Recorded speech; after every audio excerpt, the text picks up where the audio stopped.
Hello, Mami! Another day, another vlog! Kakauwi nga lang ni Ronald. Galing nga siya sa duty. Dahil nga night shift siya. Muntik-muntika na daw siya sa harangan dahil dumausdos yung bandang hulihan ng kanyang motor. Buti na lang wala siyang mga kasabayang malalaking truck. Kung hindi, nako, naipit na si Ronald. Salamat sa Diyos at hindi siya napano. Pasalubong. At ito nga, minsan lang maging sweet, gulay pa ang pasalubong. Ito lang? Dala niya nga itong malunggay, pinitas niya, pati itong dahon ng kamote.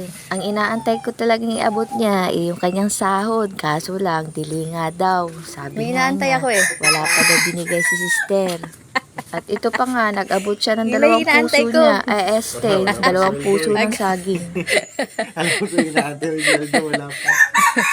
Ayos lang, kahit wala siyang uwing sahod, at least meron kaming Wala gulay pala, wala mamaya. yun. May luluto ko to para meron kami mamayang may ulam.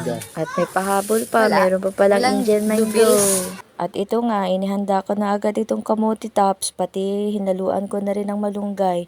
At ang bida dito ay isang sardinas. Ito lang talaga ang pwedeng maihalo agad-agad, lalo na sa mga ganitong oras na delay ang sahod. At sasamahan ko na nga din ng malunggay para mas lalong maging masustansya ang aming ulam. At pampadagdag na rin ang gatas para kay baby. Hindi ko na nga masyadong nahima yung malunggay, nasama na pati ang tangkay kasi nga nagmamadali na rin ako, tanghali na at nagugutom na yung mag-ama. At pati nga ako, nagugutom na din kaya mamadaliin ko na nga itong ilutuin. Hinihiwa ko na nga itong sibuyas, pati bawang, pati nga itong Hokkaido at bubuksan ko na din. At ito nga, habang hinihiwa ko nga yung sibuyas ay naluluha-luha na ako. Hindi naman dahil sa walang sahod ngayon, dahil nga talaga nakakaiyak ang sibuyas. At hindi ko na nga napitpit itong bawang, hiniwa ko na lang agad dahil nga masakit yung mga ugat-ugat sa kamay ko. Ang swerte ko ngayon, 3 hiwa ang laman ng lata. Wala lang patumpik-tumpik pa. Ito na nga nilagay ko na ang mantika para maigisa ko na itong bawang at sibuyas. At ito nga, medyo okay na. Sinunod ko na rin itong sardinas. Ayun nga, nakakatawa. 3 ang laman ng sardinas ngayon. Lagi nga kami bumibili ng sardinas kasi paborito ni Kuya. Kaya lang, minsan talaga, pagbukas mo ng sardinas, konti lang ang laman. Ilan-ilang piraso lang eh. Tapos, ang mahal na ng sardinas ngayon. Nung unang panahon, naabutan ko pa, 18 lang ang sardinas. Anong taon ba yun ay? Napaghahalata talagang matanda na ako.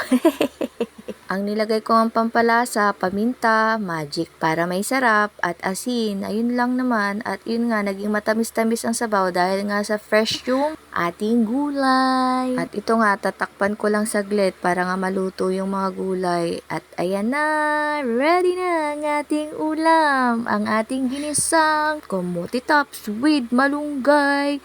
At ang bida ang Hokkaido sardines. Tara na, kain na!